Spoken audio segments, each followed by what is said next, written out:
I am so angry that we don't talk more about getting gray pubes or gray body hair, because let me tell you, that is something that happens as you get older. Okay? All right, everyone, gather round. The show's about to start. Take a seat, take a seat.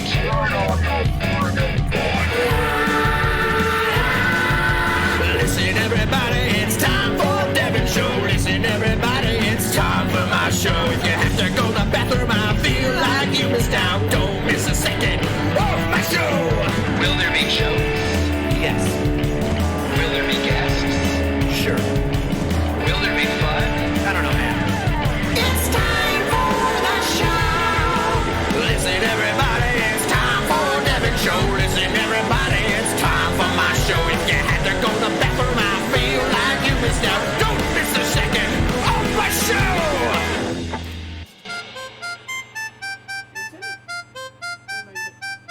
Hi! Hello! It's me! It's Devon! It's my show! And I'm out here in the space with all the old Microsoft, Digital World, go Pack Go, hell yeah, thanks for getting 28% more cool with that sub, baby, you were cool as shit before, an extra 28 is a lot to add on to what you already had, and a solid 70 would apply, right? 7, 8, 9, 80, 98? Yes! You were at 70, but now you're further. Enough of me talking. There's already people hanging out, and that's so nice of you to be here. But that doesn't mean you want to look at me. That means you want to talk to our guest today, who I will gush about for a second before they show up. Also, thank you, Dan, for the host. I appreciate the host. You might be the most, or with the, in fact, for doing that. Yeah. Tiny Stills, a band that I adore. I didn't discover this year, but I became obsessed with this year. A lot of amazing songs. The standout song, all good. They're all good. It's just there's the Resting in Pieces is my song of the year. It's absolutely incredible. It's familiar but original. It's dark but happy. I could gush, and I will gush. That's my job, to gush on this show. So I'm going to bring out our guest tonight, Kailynn West. Hello. Hello. Yes. How are you? I'm Welcome. good. Yeah, that's totally fine. Berkey is just here for you. Most people are just here for you. That's the idea, and I'm glad. Hi. So please introduce yourself so they don't have to listen to me anymore. Oh my gosh, well, it's so good to be here. My name is Kailynn. People usually think it's Caitlin, but it's not. It's Kailynn, and my band is called Tiny Stills, and we're from Los Angeles. There it is. That's amazing. Your band is incredible. Thank you. I love all of your songs. You're the one from 2014 where you were held up at gunpoint and wrote songs about it. Fun story. Was that? Yeah, it's a fun story. Yes, I did. I did research. Yeah. So.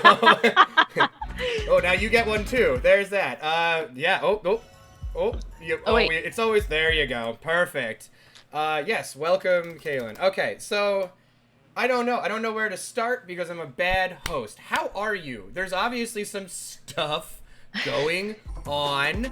How have you been? How have you been holding up? What have you been doing to keep yourself from losing your gall dang mind? Yeah, I mean, all things considered, I'm doing pretty good. I'm still here, which is more than, a lot of other people. I feel healthy and good, so I can't complain in that realm. Lucky to have that, and my family's doing good, so, I can't complain. You could. I'm holding it all together. Oh my God. I live with my parents. Welcome to the show. Yeah. All right. Yeah, Mom woke me up this morning, knocking on the door. It was great. That kicks. What does your mom say to wake you up? What is? She just knocks on the door. She just thought I was running late, and I was like, "No, I'm not running late."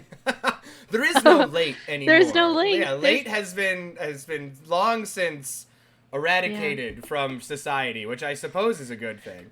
2020, we're always on time. Yeah, we're always ready to get out of our bed and go to our computer. That's probably would you say that's your commute? That's been my commute for the past, 7 months. Or are you fortunate enough to still go out?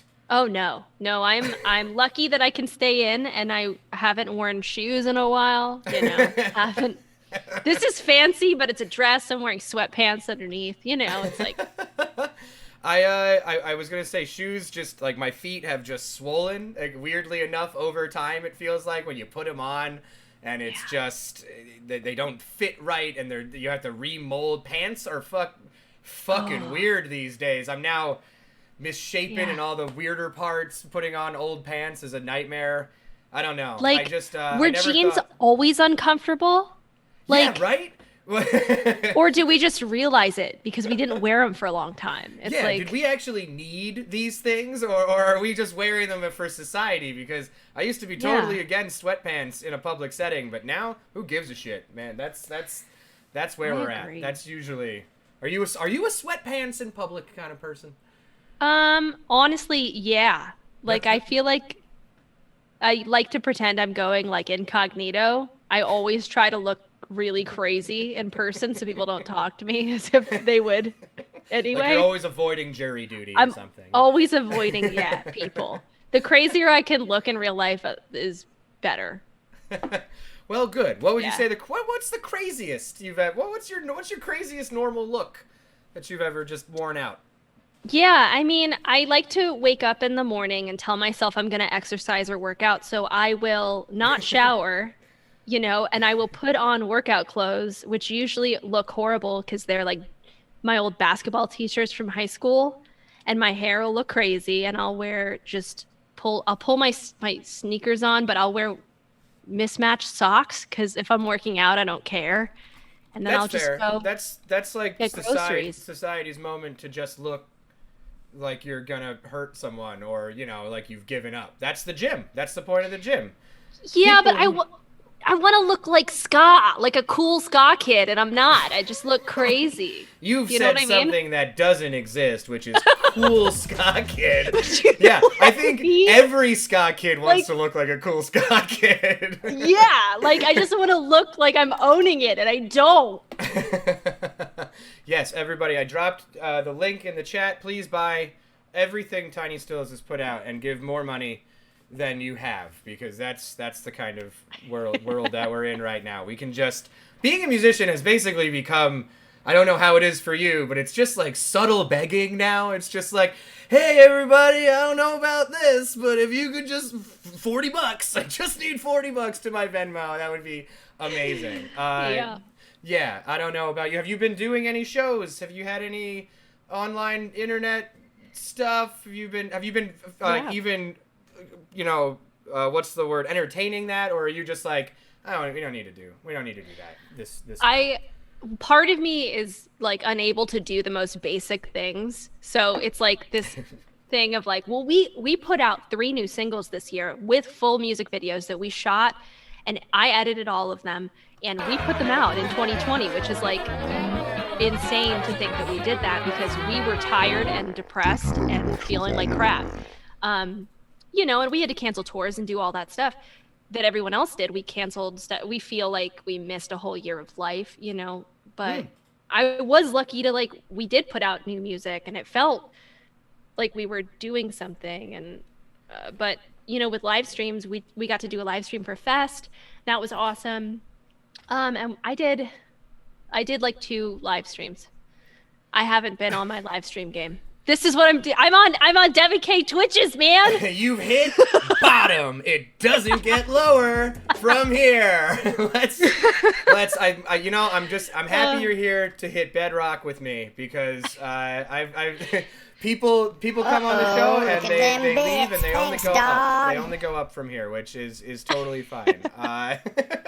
But thank you for being on. And thank you to Link the Spartan 177 for the follow. I appreciate that. You're 2% cooler. You were okay before, but now you're 2% better. So I have a stock list of questions to that I ask everybody, and they're generally about touring, and they're generally infantile and stupid. But let's do it, because let's just get into it. Do you sleep in the van, or are you a hotel, or do you have to have a bed? What do you do? What's your preference? Well, we will usually split a hotel room, or we will sleep on the friends' floors situation. Gotcha. You know, Very good. that's kind of where we're at. But if we know someone, we're kind of announce from stage we don't have anywhere to stay that night, kind of. Classic move. Classic. Yeah. Yeah.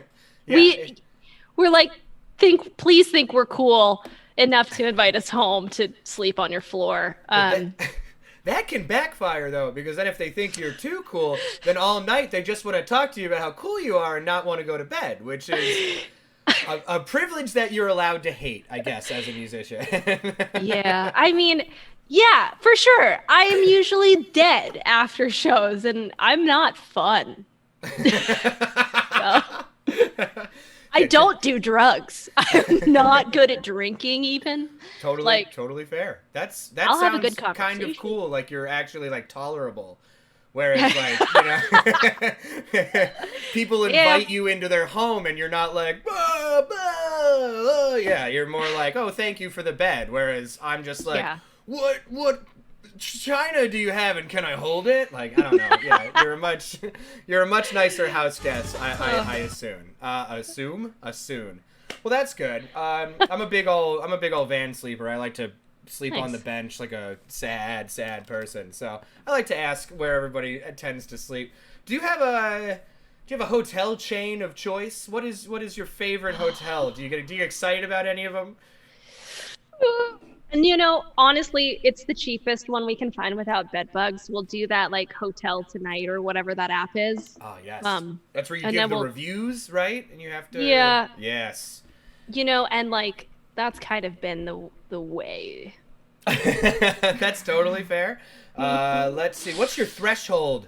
What's your threshold for a bad hotel? What's your threshold for a sleeping? Do you recall a moment where you walked into a room and went, I don't know about this one, or this is not the place? Yeah, there was a perfect night where we were on tour with Get Married, and we were doing a full US tour, and we were splitting everything. So we shared a van, and I played in their band, and they played in Tiny Stills, and it was my turn for a bed. And we walked into the hotel room, and I laid my sleeping bag on top of the bed. And then, because it was a late night, but then we decided to check for bed bugs after I had laid on the bed and gotten ready for bed. Check after. And always. Rule of thumb. You know, everyone else had gotten comfortable, okay? And like the drinks had come out and the relaxing was happening. And then I was like, maybe we should check the bed, you guys. Like, I'm on the bed this time. I'm going to check. And then it was too late. There were bugs? It was bed bugged, full on. Oh. So we had to pack everything up and go to the next hotel, which the closest hotel that was available was like 3 hours outside of town. At that point, it was already like 1 or 2 in the morning. So well, you still got the bed, right? You still got that full night's rest? Yeah, I got that nice restful sleep that night. Oh God. There's like no coming back once you've seen a bed bug in a hotel situation. No, that's my threshold, I guess. Yeah, that's a good. That's a pretty reasonable threshold. Yeah. I would say the same. That's pretty. It's right? pretty awful. There's also that, like, you know, the inclination that they might come with you or whatever it is that they do. Those bugs in the beds. Yeah. They don't just live in the bed. They follow you around. That's horrifying to me. That's a reason to quit touring in general. Yeah, that was the threshold, I guess. I've seen some shit, you know, but I think I'd like to not have bugs in my life. I think that bugs are far and beyond those. I'm sure you had the house venue days where you would sleep at the place. Those were pretty abhorrent. Those were pretty. Yeah, those are always good. I can't deal with like the smell of cat pee. I mean, I like. There's a certain level of cat pee that's acceptable in my life because of house shows, you know, but there's a certain level that's not acceptable. There are very few professions that have a threshold and level of cat piss tolerance, and you could say musicians are one of them. Yeah. Oh my Yeah. gosh, that is that's super gross, Kailynn. Kailynn, that's super Thanks. gross. Yeah, Thank no you. worries, no worries. There's a lot of gross when you're a musician. I think it's like, well, I don't know why that's so ingrained in it, but it's definitely part of it. That said, let's shift from gross before we go back to gross. What's the worst drive you've ever had to make? Like going to a show, going to a show. Like a full drive Like time. you could do full drive. You could just do one that was bad weather. What's the one that immediately comes to the brain hole? Okay. Well, the first immediate one is we were driving from Denver to Salt Lake City in the winter. And it was snowing, and we flipped our van 3 times on 80. Is that the road there? That's the death road. The one that it always gets iced over. Yeah, we've in Wyoming. spun out on that road. Yeah. That shit. Yeah, so you that rolled blew. it? You guys flipped it over?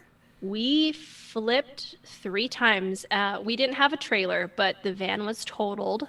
Oh my we God, I'm so got happy you're trucked okay. away in an ambulance. Yeah, it was gnarly. I'm so glad that none of us got hurt, because I was in the back bunk, and you know when you have your seatbelt on but it's really loose kind of vibe. Yeah, well, you and the seatbelt are just kind of hanging out. You don't have a contract or anything. Yeah. No, it's like one of these. Right? Yeah. And yeah, I landed like on the wheel, that's next to the bench after we had flipped. Oh my God, I feel was crazy. I feel like I shouldn't ask this, but I'm not a professional. Do you recall that? Was it like a time slowing down, or is it just gone and then you were told you were in a car accident?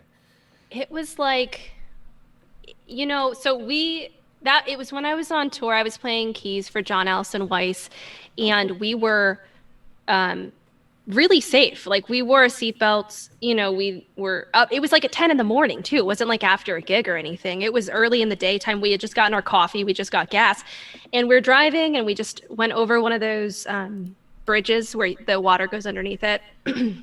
And it's always where they ice over, because the water underneath it cools the road. Okay. I was right? going to say, I don't know another variation of bridge where water doesn't go over. No, I'm sorry. It's not actually a bridge. It's like, a metal tunnel that's like this big or whatever. That goes sorry. What's it called? You know what I'm talking about? I'm the worst host. I'll just go fuck myself. But it's, it's like, it cooled it, and then the wind pushed us and the back wheel hit the gravel. And that was when I kind of knew we were going, because we were sideways, still traveling, and the back wheel hit, and then it was just perpetual motion at that point. Oh my God, I am so yeah, sorry. it was crazy. That is one of my. That's like I always drive just because I don't care to. If I'm gonna flip it, I'm gonna flip it, kind of a thing. But yeah, you want to go down with the ship. Yeah. I got control problems, and if I'm gonna kill us, I'm killing us with efficiency. God damn it. Yeah. Yeah, that's always like, I can't sleep in a moving van. I think that's why I can't sleep. either. Yeah, there's just, I don't want to wake up dead. That's a nightmare. I'm so happy you're okay. Thanks. Wow, Me too. I know a lot of people have died on that road, so I do feel really lucky, because that is a really bad stretch of highway. Other crash, not to just be like discrediting yours. Well, your crash was pretty fine, but there's a pretty famous crash. No, I can't even remember who it was, but there's been a lot of people who have crashed on that. So let's just say yours is the most famous. That's the goal, right? Yes. Yeah, it is. That's the goal. I want to thank Super Dr. Jones and Hot Rabba Bubba for the follows. Love reading people's screen names. They're always so articulate and wise. Link the Spartan 117 asks, "Dang, did that have anything to do with your gastro problem that you figured out this year? Do you know this person? Who would ask about that?" How do you know about my gastro problem? That sounds like somebody is just doxing you or something right now. You don't have to answer that. I will. Let me tell you. All you gotta do, everybody, is you gotta eat more vegetables, and you gotta drink apple cider vinegar before you eat. You gotta have that acid in your stomach, and you gotta eat good food, and that's the trick. That's my gastro advice as a musician. So what do you default to now? I don't know if you're vegetarian or just dietary, whatever. What do you default to on the road to get beyond whatever restraints you've now put on yourself? What is your, how do you eat? I haven't toured with my new lifestyle of eating yet. Very good. Because it happened, I figured out like how to eat healthy this year. I was like, I hated, like I ate like crap in 2019 and like had heartburn every day. Just like sucked. So, and it was probably because I wasn't eating right on tour. I'll be honest. That was probably part of it, eating crap. But yeah, I don't know. What a novel thing to not eat right on tour. Could you imagine? Yeah. Yeah, I do the vegetarian thing, and that's been a whole learning experience of where you can and cannot eat. Who respects you and who doesn't respect you. Yeah. I feel like eating on tour is just basically working with what you can achieve at any given moment to fit what you want. Let's see. What's your favorite regional gas station chain? I love this question. Where do you like to stop? What gets you excited about getting gas? Like 100%, it's Buc-ee's. Okay, like, all right. You and dollar signs went immediately to Buc-ee's. Yeah, 100%. It's a spectacle. Do you like Buc-ee's? I'm fine with Buc-ee's. I'm yours? okay with Buc-ee's.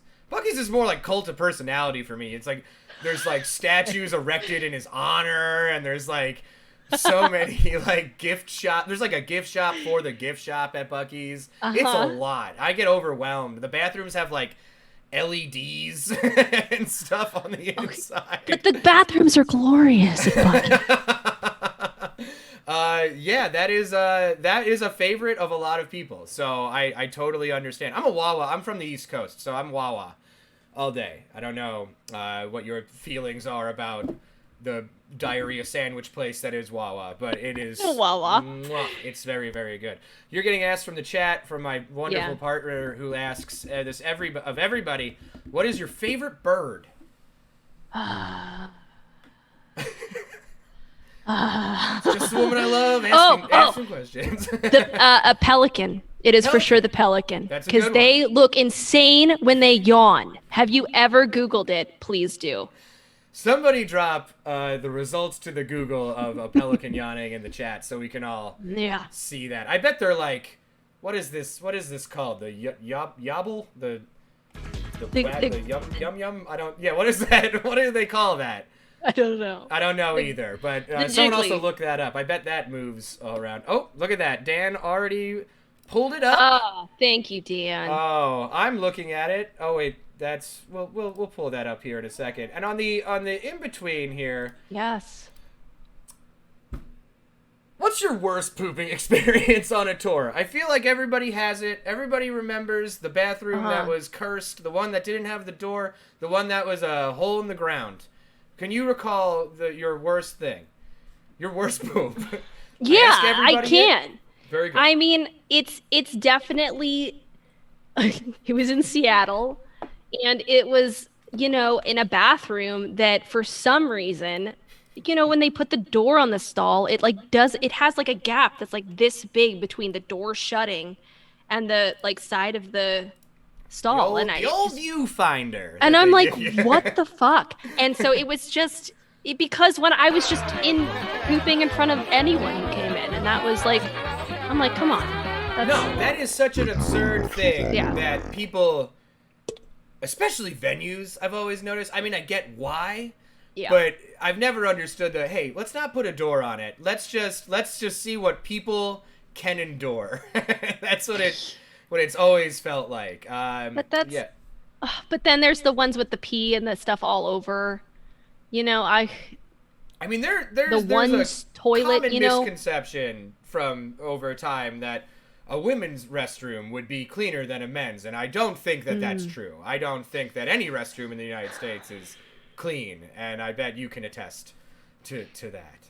Yeah, the worst is when there's only one bathroom in a whole venue, and then it's just destroyed. Oh, when it's just, let's let everybody in. That's what we want really in the long run. But just in a one, venue, though. Yeah, but one. And you're like, all right. Yeah, you have to. You basically see what everyone has done, and that it's like a chain letter when you go in to that place. I just wish everyone would stop peeing on things and pee in things. It's so. You heard it here, folks. Kailynn Yeah. West wish you would just stop peeing on things and just start peeing in things. There you go. That's the word, the advice for the night. I keep missing it.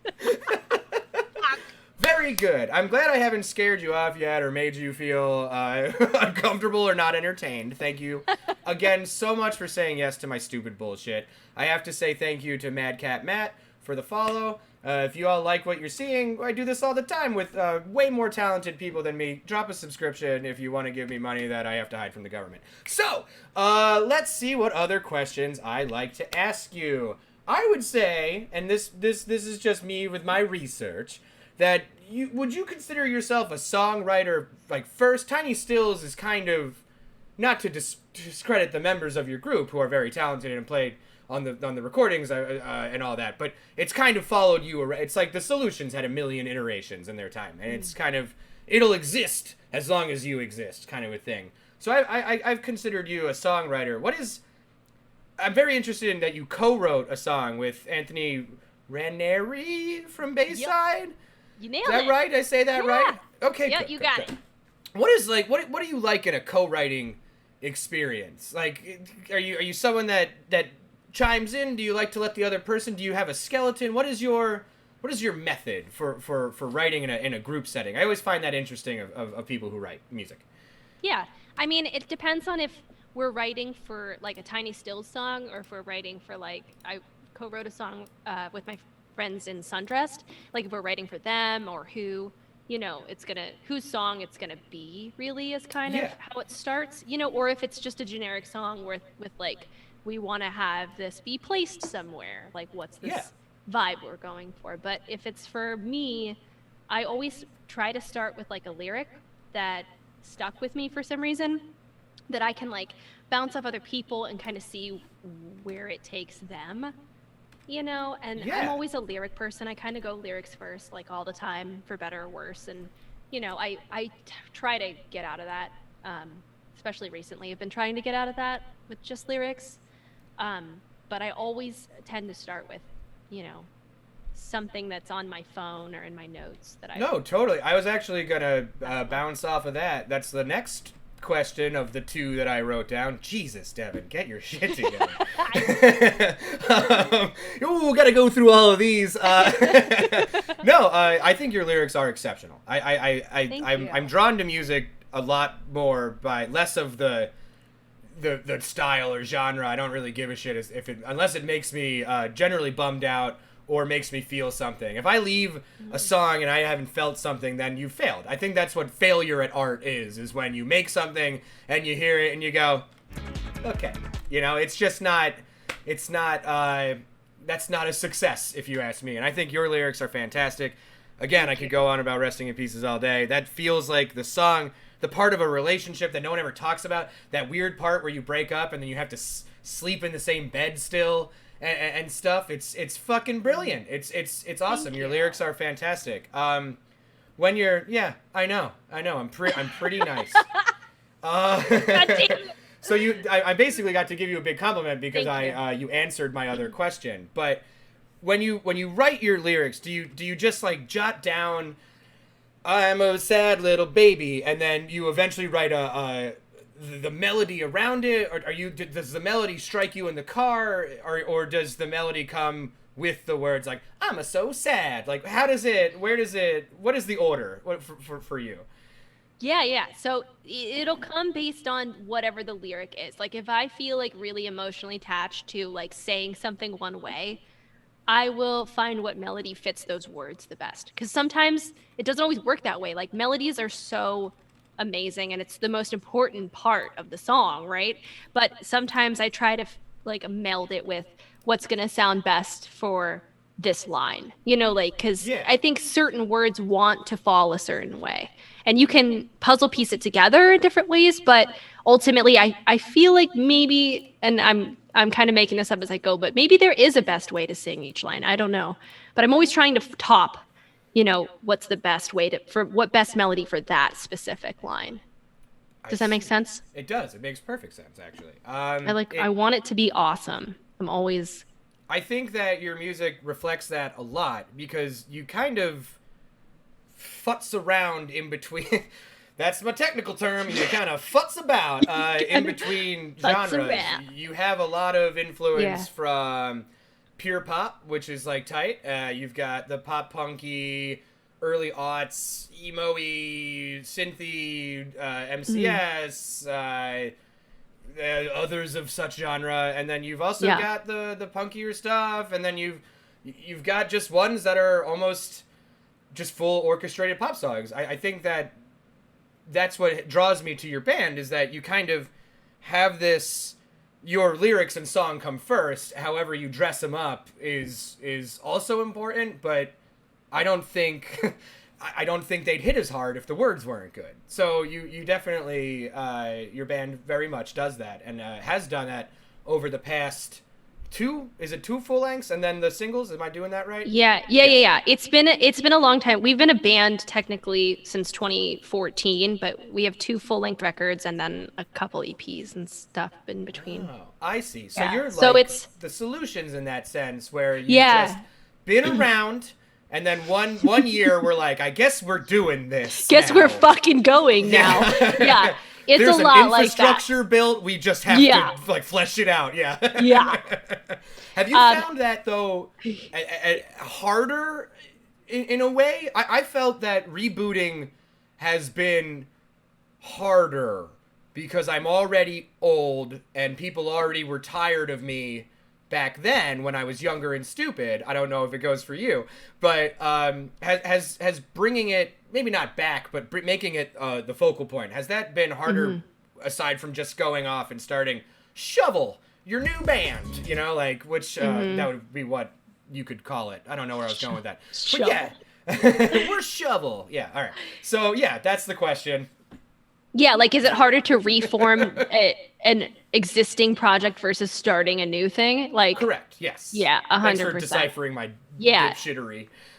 No, I was with you, but I'm lucky that Mike and Chris, who play in Tiny Stills now, I feel like we really settled into like loving to play together and touring together at the end of 2019. It was kind of how that started, and it kind of started just in time for the pandemic to happen. So I feel lucky that it is what it is now because we actually like each other and get along really well and creatively work together. Yeah. When you like your bandmates, it's nuts. God. But how great is it to hate the one bandmate? There's always one. They know who they are. That's right. They know. Fuck you. Yeah. I don't know. It's good. It's hard. It is hard to reform because you have all that history with stuff, and that comes with baggage, and that comes with opinions and stuff. Like, totally. Do you give a shit about the old stuff anymore, or are you just because 2014? That's a bit of time from that record. Do you resent or don't feel like playing those songs as much, even though generally some people may have the history with them and want to hear them? Yeah, but I mean, I wish I would have done it differently. I listen to that record and I get kind of frustrated with who I wished I was then. Mm-hmm. I don't know if this happens to you, but like, I feel like as a musician, you're also influenced by who you wish you were at the time you made something. You're always aiming to be like this combination of things you love, and like at that time, I look back on it and I feel like I don't like who I was trying to be then. But if people are attached to it, I am like more than happy to humor a song or humor whatever. Yeah. But I don't even think I play those songs the same way. There's I totally get where you're coming from. There people want to. 1 second. I just gotta give a quick shout out to one of my favorite usernames, Crack Baby Toothpaste. Thank you. Thank you for the sub again, bud. That's 4 months now. That's 4 months. I appreciate you. Thanks for making this 4 months of your time. God bless. No, I totally know what you mean. I feel like I don't know how it was for you when you put out which please, names have just been something my tiny brain. What the hell was that 2014 record called? It was called Falling is Like Flying. That's right. Yeah. When you, I don't know, when I listen to my old record, like I agree with you. I feel like I was trying to be punk. I was trying to be funny, and now it's almost like cringy. It's almost like you're cringing on yourself. But the other holdover I hate is that kind of people still think I am that. Do you ever get that where they're just like, oh, they relate to that record, so you must be sad or this or whatever it is. I always feel like that kind of puts you like in a pigeonhole and you have to kind of get up over your own record. I don't know if you've had the same experience. Yeah, I have. It's kind of weird. But I try to be like, I don't know. At least it was who I was. I mean, I wasn't, I just didn't, now I don't like it. But I mean, I would have hated who I was in high school. You know, that's like, I feel like that's just natural. So like, it's not like I was lying. I just now look back on it and think, wow, you sucked. You know? But or like you were going through something that was horrible, you know, and you were making the best of it that you could. And so I think when people relate to that, I just go, oh, okay, well, I was there too once, you know, like I get it. Totally. Yeah. So in that way, it's like, yeah, but I mean, I was the worst at 20, whatever. And so, yeah, I totally get you're like, but I actually sucked. Yeah. Yeah. I was incorrigible. It was like the worst. But excellent. Thank you for humoring these questions thus far. Everything good? Everything good on your end? How's it going over there? Sorry that my PS4 or whatever almost mine also like went to sleep and I was like no, and I had to touch it. I think if anyone did the rewatch of this, they'd see both of us completely lose track of thought because the screen went away and then we were scared. So we're back. We're not even playing it yet. We do have another game in about a couple minutes that I'm going to pull up that I'm very, very proud of. So like, you know, very, very, very soon. What are you looking forward to the most when we're back from this? Did you postpone your tours, or are you just waiting them out? Well, they've been rescheduled twice now. Oh. And they're rescheduled for January, and that's most likely not happening. So I don't know what's going to happen because we don't know what venues are still going to be around after this is all over. So I think that's really what's making it start to be incredibly stressful. Yeah. Especially for a band on like our level. It's like, you know, a lot of that is going to be gone, those venues. So 100%. Or the whole setting. I mean, these mid-range bands like us, or you obviously higher than mid-range. I don't know about that, but okay. I'm sorry. I do like how we're going to lean into the close talking mic bit. That's fantastic. Yes. Some asthma. Either way, that's so stupid. But I do think that middle range band is going to. Everyone always talks about who's going to hurt the most, but I feel like nobody talks about the groups that barely make money and or do it to break even. We're going to hurt the worst. There's going to be no... Joey, Dickhead, and the Schlums are always going to play at their local bar in Tuscaloosa. They're not going to get hurt. And the Killers will take any hold from any venue that's available. Sure. What happens to the middle? It's going to be wild. What's a 200 venue or cap venue going to look like post-COVID? Is it going to be sold to 25% at $40 a ticket? It's not sustainable. It's very scary. But you releasing music during this whole thing, I want to know what your experience with it has been like, because it's one of the weirdest, at least it has been for me, experiences of doing all the work, all this like, all the anxiety up until the day that it comes out, and then it comes out and it feels like nothing happened, even though so many people are listening to it and taking it in and enjoying it. Obviously, you wrote my favorite song of the year. I can't shut up about it. It still feels almost non-existent. Do you get similar vibes, or are you just happy to be doing it? Because I feel like I'm just looking at fucking graphs now, and yeah. Yeah, recorded music was always the delayed payoff, right? It's my favorite thing to do, but with shows it was the instant gratification of seeing people enjoy it, which was always so great. But when you only have the digital releases, it can be really easy to experience that burnout of am I moving the needle at all, and for anyone, and who, and if so, why? Because and even with writing new songs, it's you always, and I don't know about you, but you try them out in front of people because you want to see their reactions. You want to see, does that hit? Does that work? Do they like that chorus? Did that catch their, did that make the guy at the bar turn around? Yeah, totally. And you can't do that now with. No, I don't know how much more your partner can take, but I don't think Kat wants to hear another goddamn song I've ever written in my life, and I don't blame her. I'm just kind of hey, what about this one? And just stop, just go outside. It's enough. It's definitely a new, a really weird. Yeah, the instant gratification. You put it very, very well with that. That's nail on the head, because no other job in the world, they scream at you when you're done. That I have missed that. Yeah, I've missed that more than anything, and you'd really take it for granted when you don't realize it could go away. I think that's also been another eye-opening thing during this whole. I never thought I would ever stop playing shows. What confidence I had that I would be forever on a stage in some capacity. Now, how old were you when you started playing shows? 12? Yeah. Really, that's really me too. Yeah. Okay. Yeah. I was doing the church. I would play I wouldn't play church songs. Just churches were all that rural Pennsylvania had that had a sound system, so all the bands would just go and play churches, and it was bad. But yeah, I don't know. What was your first show? What was your first show experience like? I can't remember my first show. But there was a coffee shop I used to play in with all my friends. It's called the Hard Bean in Hershey. I'm from Pennsylvania, and You're it was from Pennsylvania too? Are you from Pennsylvania? Yeah. Where are you from in Pennsylvania? Westchester.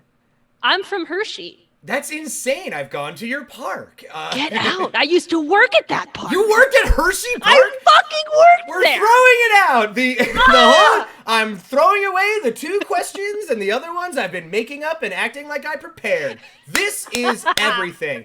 The Big Bear or Great Bear? The Great Bear. Yes, the Great Bear. Was the hanging roller coaster. Yes, and it was to die for. They had the Super Duper Looper, I believe. That was my first upside down roller coaster. Me too. Unbelievable. Get the fuck out! Are you fucking kidding me? Yeah, that place was awesome. I don't know. Yeah. Mm-hmm. Yeah, not only was it a amusement park, it's centered around candy. What else could you... Not only are you getting sick from the rides, you're sick from the candy. It's unbelievable. Well... they have that... I'm sure they haven't touched it. Have you been back? Have you... Not in a million years. It has to be a thing.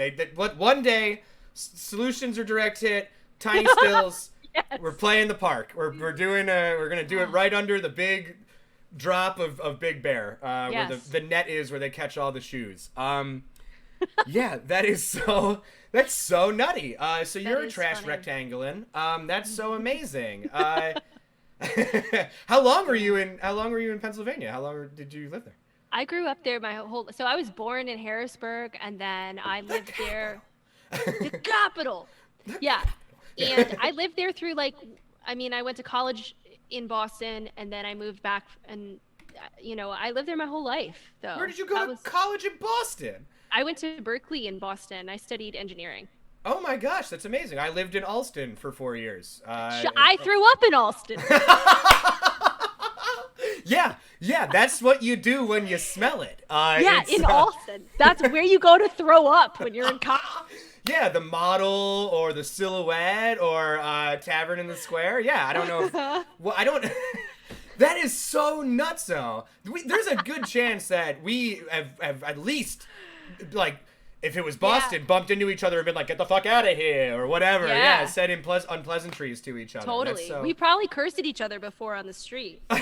Oh my That's God! funny. I mean, talk about great Boston. Great Scott's gone. That's a I know. fucking. It's such a bummer. I don't know if you Yeah. had a relationship with that place. That was one of the best.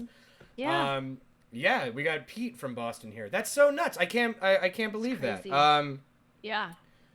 Wow, my whole brain explodes every time I get another person from Pennsylvania. I think that we're talking without awkwardness, and I think that comes from that weird East Coast. We just smell our own. I feel like the East Coast, especially Philadelphia or Pennsylvania, that the humor is more like, it's not as mean as Boston. It's just not helpful. It's just like, hey, what? Yeah, what time is it? It's like, what? You don't have a watch? And then they walk away, and you're like, what the fuck? Like, Not a joke. Yeah. That's not a joke. I don't, and damn it. Yeah, that is. Holy shit, that's totally, you nailed it. That is exactly what living in Pennsylvania is like. Yeah, it's an incredibly unhelpful place, and Yeah. it earns its trash rectangle reputation so well. I think that is so funny. cool. Did you go on the tour? Does it that part where they turn you into a cocoa bean in Hershey Park? So, okay, hang on. I feel like people who are listening, there is a free tour that happens in Hershey Park. It's at a place called Chocolate World, and it's free. So that means everyone goes there on the weekends, because why else? What else are you gonna do? The And they give economic climate of Hershey, Pennsylvania, booming. It's booming. Yeah. Right. Sorry, go on. Yeah, you're true. You're right. But you go and you ride on this ride, and there's a horrible theme song, kind of like It's a Small World After All, except it's about chocolate. And then you get a piece of chocolate at the end of the ride. But you can do it however many times you want. So if you live in Hershey, what you do on like weekends is you would just go and you would ride the ride for fun, because they give you candy at the end, and they wouldn't check. So no, they don't check, because they make it essentially around there. The whole city smells like chocolate. You guys pump it into the air around the park is that's what I was told when we were being bussed into Hershey Park. Well, was that they pump it into the air. They mulch the whole park and the whole town with the cocoa beans. So the leftover cocoa beans go into the mulch. So it's not like cow manure or like disgusting mulch. It's like cocoa. So it smells like chocolate. Conditioned to care about the mulch. It's not gross mulch. No. This is good mulch. This is Hershey mulch, okay? Some people might pay top dollar for Hershey mulch. That is so amazing. My favorite part of it was when they would heat you up, and then they would just put you under some dog shit heat lamp. That was just oh, you're being cooked, and you would be slowly be sweating a little bit, and you're like, okay, all right. And the ride was very slow. All right. Yeah. That is just so nutty. We could talk about that all day. But we are 45 minutes into the event, which is a good thing, a good place to be. We've had so much fun talking about dumb stuff. I'm going to play a game with you that I made up. It's called Resting or Pieces. I'll explain it a little bit more. I'm going to play the theme song. You won't be able to hear it, but everybody else will. Here we go! Oh, jeez Louise. You know what time it is. What time it's time is it? for America's favorite game. The one where you have to determine if it's asleep or if it's been broken into multiple pieces. It's very popular. Okay. Resting or pieces. Resting or pieces. Resting or pieces. Resting or pieces. Resting of Pieces, Resting of Pieces, that's the name of the game. Resting of Pieces, Resting of Pieces, that's the name of the game. The name of the game. Yes! Oh, wasn't that something? Okay, here we are. We're live at the old Penn and Teller Fool Us stage because they weren't using it because that show was canceled. Let me explain to you. Oh my god, you know how much time I take on this stuff? It's not as much as you'd think. So we have, here's the game. I'm gonna show you an image. I'm gonna give you the first question. I'm gonna show an image, and you have to decide if that is something that is, Jesus, resting, or if that's something that's been smashed to pieces. That's what you get. Okay. So Looking at this image here, would you say that is resting or pieces? Pieces. That is correct. That is pieces. Yes! You're doing good. That's 1 out of the One for gate. one. And I want to say thank you and sorry for doing this. Question number 2: resting or pieces? I think it's resting. Walk me through that. What makes you think that it's resting? I don't know, because it's blurry, and maybe I just did pieces, so this one's resting. I like watching anxiety unfold in real time. It is resting. Yes! You are correct. Fuck you. All right, 2 for 2. 2 for 2. All right. Resting or pieces? I'm gonna go resting. Chat, what does chat think? So I can drag this out beyond chat. the point of dragging out. What do we got? Nobody's saying anything. Jacob says pieces. Joe says pieces. Everyone's saying pieces. It's resting. Oh. Yeah, it's a bunch of smelly cats peeing like we talked about earlier. That's So much cat this is- pee. Yeah, this is actually at a DIY show space. That is. Yes.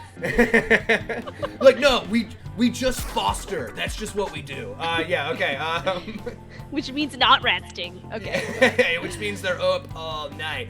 Resting or pieces.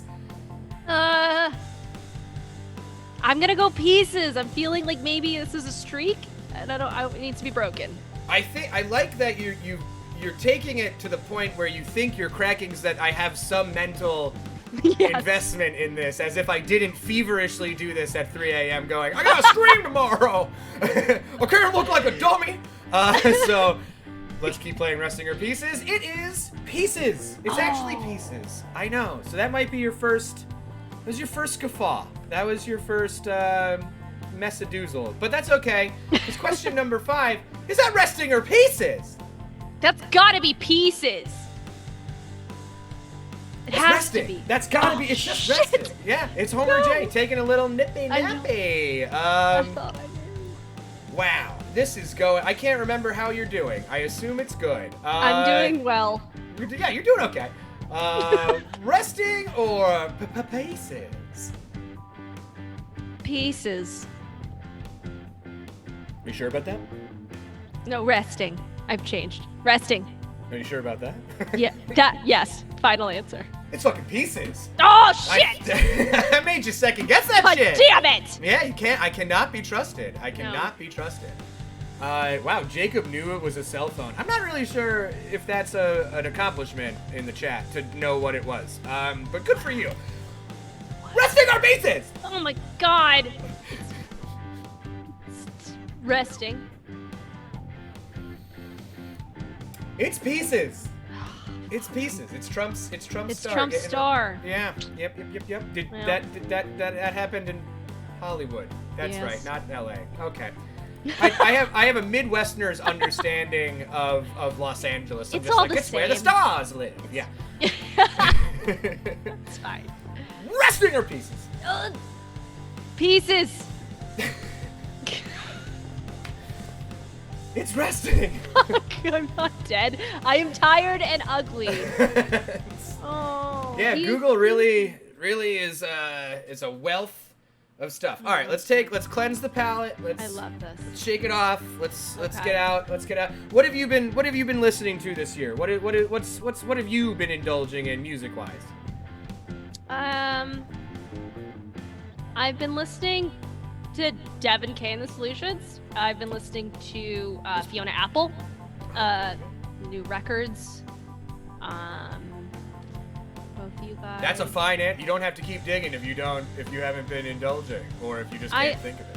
No, I haven't been listening as much as I maybe should. I have a playlist that I throw stuff on, that it's just a running list of music I like that I play on Spotify. I kind of have the same thing where it's like at the beginning of I've listened to some new stuff, but as much as I can. But that playlist is like a dopamine injection of just like, this is familiar. I need this. Like, yeah.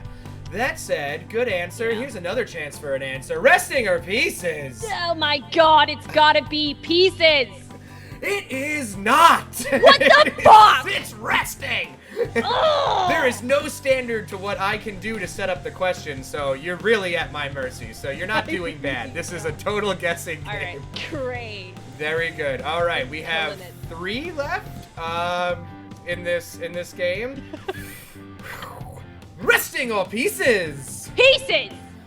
Yes! Yes! It's a toilet. It's just it's from our favorite venue. Okay. But resting or pieces? Pieces. I'm going. It's resting. It's a guy sleeping in outer space. He It's, does not look like he's resting. He looks wide awake. Wide awake. Look at this guy. Oh man. All right. Oh darn! I was trying to make the image bigger, but now the bit's over. Okay. Either way, that is an astronaut who is asleep. They do that, apparently. Resting or pieces? Okay, resting. I'll go resting this time. Yeah, that's resting. That's good. yeah. That's that's what it is. That's what it is, and that's what it's always going to be. Oh. This is your final question before I play the theme again, because you don't make those to play them once. Resting or pieces? Pieces. We gotta go pieces. Last one. Trick question. It's resting in pieces. Please, you know what time it is. It's time for America's favorite game, the one where you have to determine if it's asleep or if it's been broken into multiple pieces. It's very popular. Okay. Resting or pieces. Resting or pieces. Resting or pieces. Resting or pieces. Resting of pieces, resting of pieces, that's the name of the game. Resting of pieces, resting of pieces, that's the name of the game. The name of the game. Yes! Oh no, I can't hear you.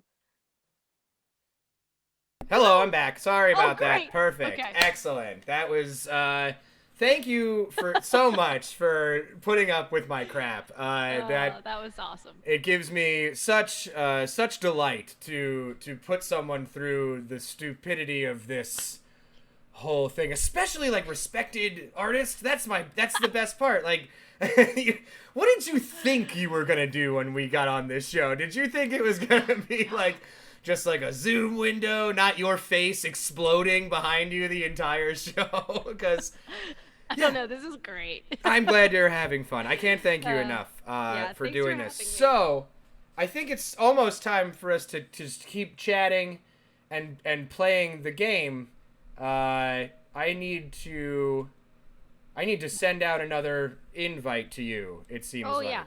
Uh-oh, look at them I bits. don't Thanks, remember dog. what it was. What was the name? Oh God. I don't know. Hang on. This is not my. This is not my system. No, it is totally okay. Hang on. It's one of those things that like I always touch on, but I always cater to what the person here has, because we had Ben Roy, a comedian, on, and I remember being like, "What do you want to play?" Like I'm a sad 32-year-old man who owns every video game system. He's like, I play one game that my son lets me play. So that was it. That's what we had to figure out to make it work. Like, you're totally fine. I just forgot the name. It's. I already got the answer. It's panic_ocean. Okay, perfect. This is, full disclosure, my boyfriend's gaming system. I only play Animal Crossing, but I'm gonna play some damn Fall Guys right now. Wait, Panic what? Ocean, Panic Ocean. Panic_ocean. Yeah. What's going on your island? Have you been checking in, or did you give up haven't. like the rest of us? I gave up. I gave up once I moved in with my parents, and I It's couldn't. you say that as if the connotation is like bad. You're fine. Everybody, we went over this before. Everybody is Yeah. suffering. We're totally fine. Oh, no. Did you send me an invite? Now I have to add you somehow. I did send you the invite. Dan! Dan, come help! Hang on. He's gonna Uh-oh, did I do it wrong? I've done stuff wrong before. I'm not above that. Oh God. Also, I think that the best part of... Can you help me? Help me. All right. Here you go. Hello, Dan. Hi. Hi, Devon and people watching. Everybody go follow Dan on Twitch. He does stand-up, and it's very funny. And, yeah. Thank you. Okay. Thanks, Dan. Thank you, Dan. Maybe one day we get to have you on the show. Yes. Dan Telfer on Twitch. Oh, I don't know his handle. I'm so bad. I believe it's Dan_. Dan Telfer. _Telfer on Yes. Twitch. New New show every Friday. Yeah, me and Dan are, we got this. We're going to take it over. All right. So here we are. Fall Guys. Would you like to... Do you want to... I haven't been on in a minute. Let's see what we can modify our falling guys to be. Let's see what outfits we can put on here before we just jump right in. Yeah. Let's look at outfits. Oh, I could be a Santa Claus. Seems like it's overstaying its welcome. Ooh, a cactus. I want to be a cactus. Ooh, I can be a cactus wearing a tutu. Sign me up.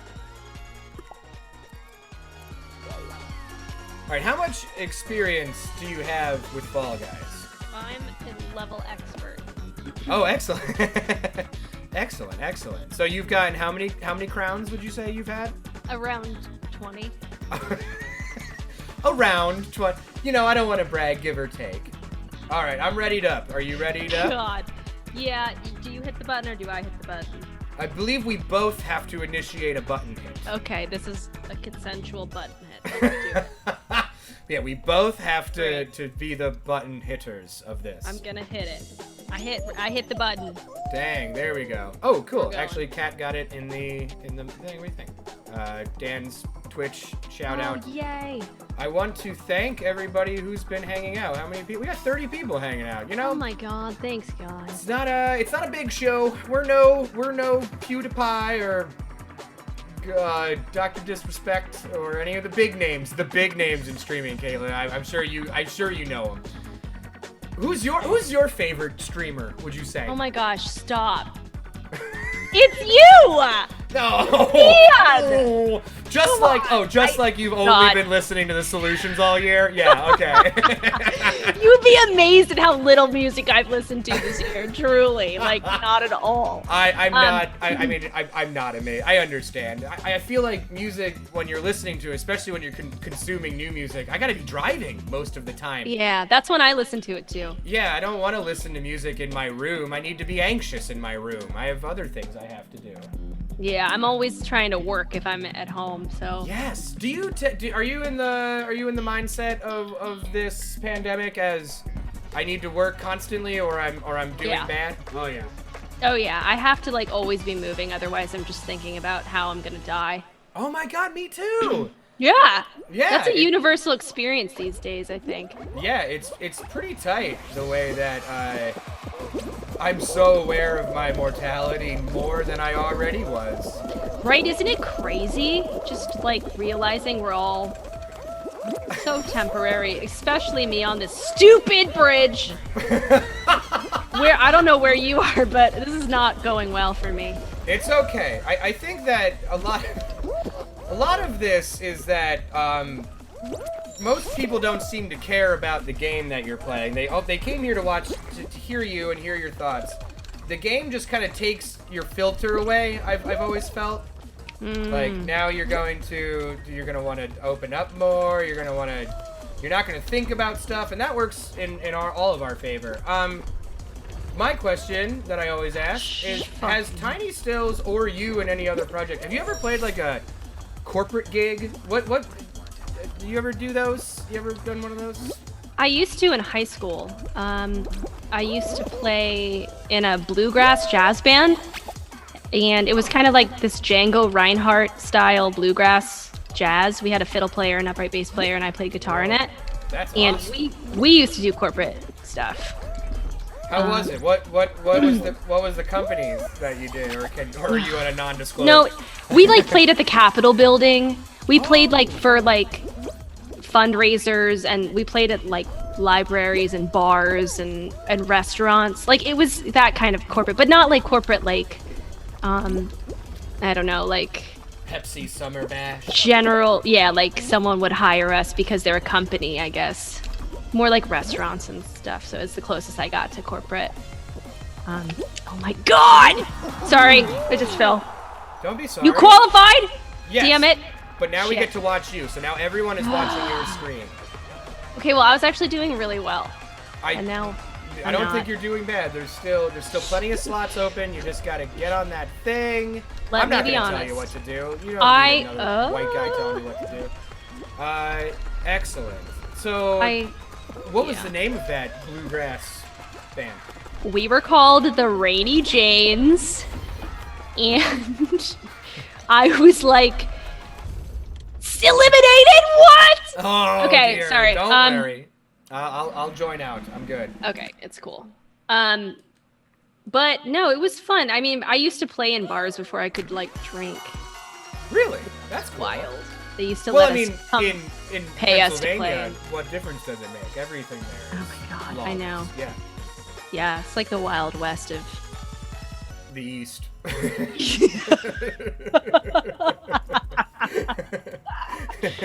Oh my god. Well, I think that it's that perception, not to get back on PA, but it's just such a fruitful topic.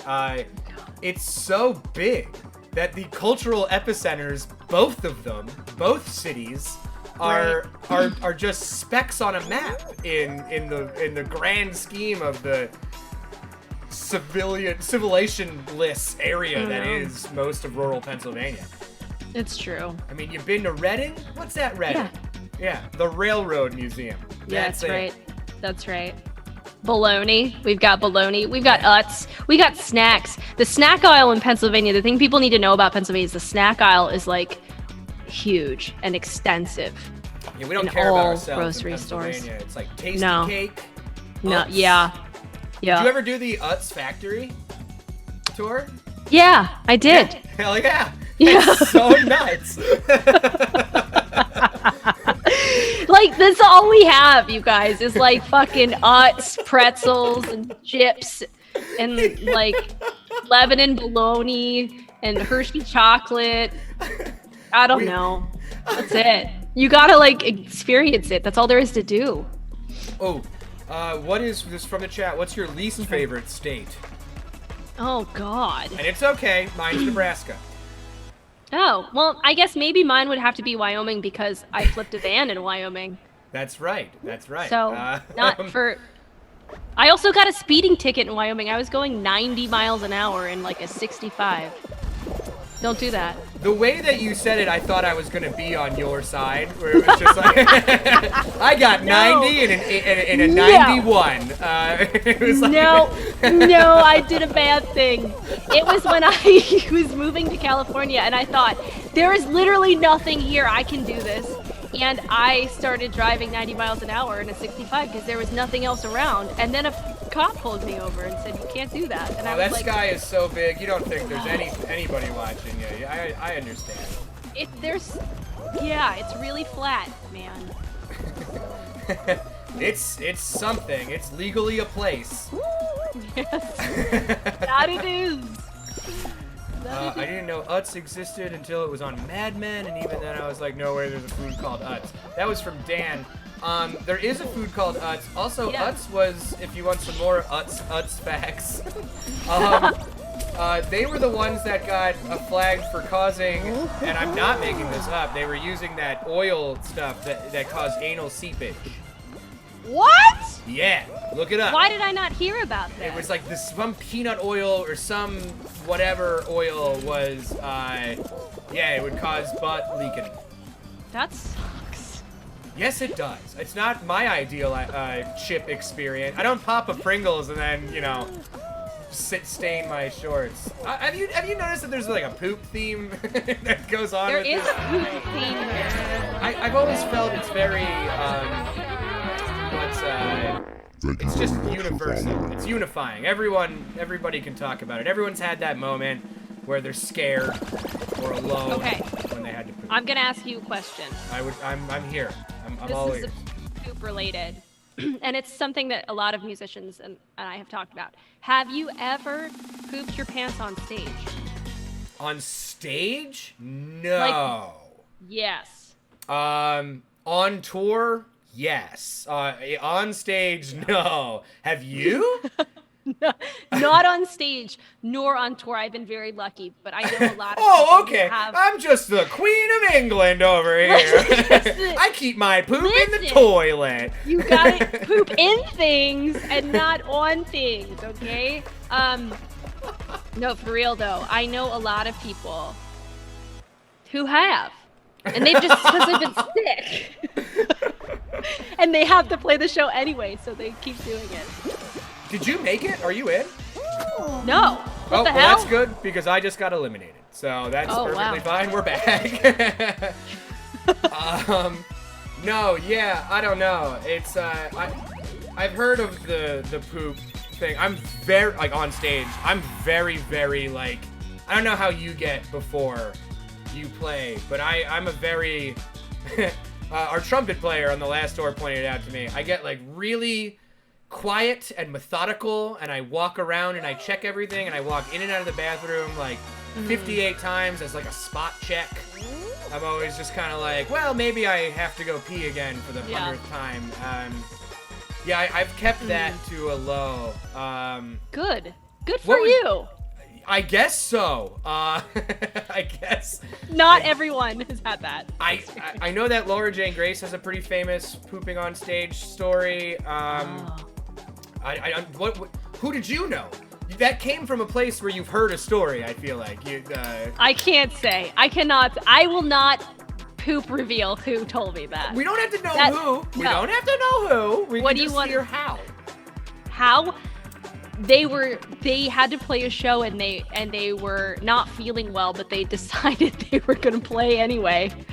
And just accidentally pooped themselves. Did they give detail? Was it like a hot bag of oatmeal being cut open? Was it like just a little spritz? I didn't go into any details asking. I believed them right off the bat. I just have to know. I think that my constant curiosity is what's going to kill me one day. I think, well, what I do know is I think they sucked it up and they played the show very carefully. Yeah, word choice there. I hope they didn't suck it up. I hope they just dealt with it. They powered through. That's all I'll say. Which I felt bad. Yeah, I feel bad. I just feel bad because that moment that it happens, and then you have the rest of the 30 to 40 minutes or whatever you're doing to know. And most people won't know, but you know. And that's worse than actually, pooping your pants, I guess. It's the anxiety that you do a cool rock kick and then there's a big old brown stain on your thing, I mean, isn't being a musician all about wishing you looked cool? And then it's the ultimate not cool is to have like a rip in your pants or like you pooped yourself or like you're like, wow, I really am not cool at all.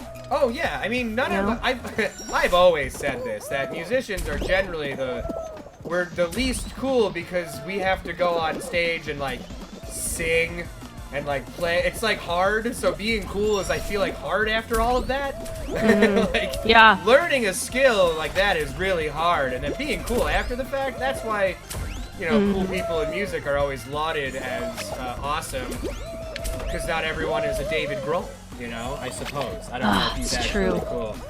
Yeah. He seems so cool. His publicist deserves like publicist of the year because he seems cool as shit. Oh, I was eliminated. Wow, I actually made it. I never make it. Oh, I'm gonna let you go then. Wait, how do I want to play? You let it ride. You let it ride. Oh God. It's gonna give you a whole thing. It's gonna show you, and then we're gonna watch you. Sick. Does anyone in the chat have any questions for our incredible guest, Kailynn West of Tiny Stills? If no one has checked out Tiny Stills, get your shit together. What are you even doing here? Go listen to Tiny Stills. Fuck is what I have to say to that. God. All right, let's see. More band-centric questions, stuff that only Yes. band people would know. What's the worst moment of equipment failure that you can recall that left you out in that like nightmare zone? Like you have those dreams of going on stage and you don't know the songs. I feel like when your wireless goes out or your tuner doesn't work, that's the real life equivalent of that. Yeah. I can think of so many times is the problem. What's the best time? What's the best worst? The best worst time. I don't know if this is the best worst time. I was playing keys for John Allison Weiss. We were on tour in Philadelphia, and in the middle of a song, which is the only song where John Allison actually doesn't play guitar, he fell into my keyboard in the middle of the set, slipped on a cable, and fell and unplugged like my whole rig.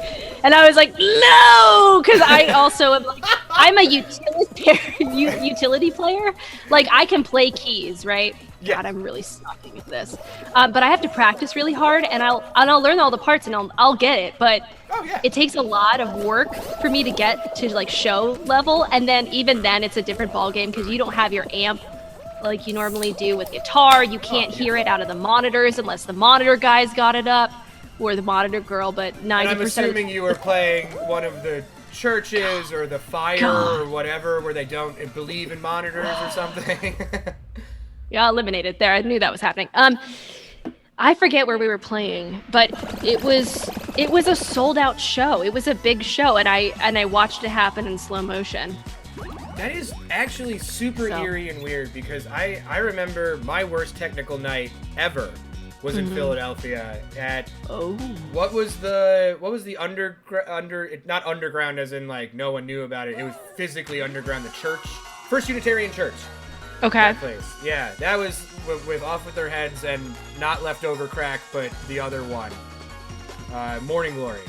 Okay. And, yeah, everything. Like I don't know if you've had one of these in a long time or ever, where the guitar falls off. The strap locks don't work anymore. Yeah, I've had that. Yeah, that is, I think, my worst feeling in the world is like just a guitar falling off of you. It makes almost that like Disney Channel comical sound when it hits the ground, like bomb. Yeah, it is a fucking nightmare. Was it during the show that it fell off too? Twice. In fact, it also fell off during a part where I would handle the padding of chords to Nick to sing by himself. So just peppa-doopa-dut-it, and then there's supposed to be all muted guitar, and then it's just quiet and a hi-hat. Just a 1, 2, 3, 4 clinking on a hi-hat, and I believe Nick just went, okay, and it was heard to the back of the room, and it was unbearable. I still have like nightmares about that one. That was a worse one. Here's a question from the chat from someone who went to college in Boston. What's your favorite memory of the Boston Collegiate experience, Kailynn? I'll tell you exactly. My favorite memory was the first time that I smoked weed. We used to steal our peepholes off of our doors in college, which means you can see directly into your room from the hallway. And we got in trouble smoking in college because a friend of mine stole the peephole off my door, and they could see us doing bad things. Yeah, real friend. Worked out real well. Anyway, haven't smoked weed since. I'm reformed. That's totally cool. Did the peephole stealing get any sort of reprimand? No, not at all. That's bullshit. I mean, that's fucked up. Like, one's just an experience, and the other one is like property. People fucking watching you. They put it back after that. Luckily, they were like, "Oh, sorry," But did you have to end up doing? Because when I got caught drinking in college, did you have to end up doing some like hogwash fucking community service or whatever? No. Luckily, my RA didn't want to fill out the forms because there were too many people in our room. Who I later became friends with after college. But, you know, it was like, I'm so glad they didn't fill out the fucking forms. And that's a pretty solid reason. Oh, Yeah. That's an easy level. I like that. Oh, shut up. I'm not even close to the end. That's an easy level. We're watching you now, and I think... No. Yeah, don't run into that anymore. Perfect. You're doing great. Oh, good. Thanks. Another chat question from, I think, someone you know who needs to explain themselves. Link the Spartan. Kailynn, what chord do you find yourself playing first anytime you pick up a guitar? That's an awesome question. I play a G chord because it's the best sounding chord on a guitar when you pick up a guitar. 100%. Hey, what's your favorite number designated chord progression? Because I'm a 164. That's my big one. I use that a lot. Pretty much all the time. God, I'm like a 1 to like a 3 dominant. Oh, okay. I like a 1 to a 3, 7. Dang. I like a 7 chord. I like a well-placed 7 chord. Or like a 4 minor chord. 4 major to 4 minor. It gives it that body. It's nice. Yeah. Dang. I feel like Fountains of Wayne does that really well. Are you a big Fountains of Wayne fan? I love Adam Schlesinger and Fountains of Wayne. Is that the one who left us last year? Unfortunately, yes, he died last year. It was very sad. That's a band that I will let you gush about because it's kind of... Did you get eliminated or are you still going? Oh, I got eliminated. I'm gonna get out of here. Alright, the thing about Fountains of Wayne is people basically talk about it as if it's like power pop done to its utmost degree. Is that a fair compare? It's not just Stacy's Mom and all that. It's like real power. It's what power pop should be, I feel like. Is that a fair description? Yeah, I think that's fair. I mean, I think of like Elvis Costello when I think of some of that stuff too, but like I just really like I think they're just smart pop. You know, it's rock, but I just think it's really well done pop songs too in a pop rock power pop production. So yeah, I mean, they have a lot of different styles that they kind of like slip in and out of, especially over their different records, but in general, like, I just respect it because it's just good chords and good melodies and stuff. And that's really what matters. I don't know about you. I want a good chords. I want a melody that brainwashes me, essentially. You said earlier that you, when you're writing a song, sometimes for something or to be sold. Have you done commercial work? Is that something that you've done before and stuff like that? Or something where you licensing? Sorry. Yeah, I've done some writing for like commercials. I've done some like sync stuff. I haven't had a ton of success in sync, but I have done a few commercials, and it's mostly like writing for briefs and like writing for like a vibe. That's awesome though. What goes on in your head with that? Or you know, obviously you're not giving away your gold to that, but what is your like, how do you determine standard at that point for something like that? I feel like you kind of look at what you think, because like with a brief or something, or if someone wants a certain vibe, or like they have a reference for what they're going for, I'll try not to like listen to it too much. I'll always try to do like my take on what I think they want or what I think they're going for, because I know what I can do well, you know, but I can't be Billie Eilish, but I can get you a cool alt pop. You know what I mean? Like, but I can do it in a way that's different. And like, I don't know. I guess I'm really aware of my faults or my tendencies. I would say utilitarian. I would say someone that's doing writing for what's needed. But I also think that's the most important, because most of the time you listen to someone who writes to be showy and smart, it's unlistenable dog shit. So totally. Yeah. Yeah.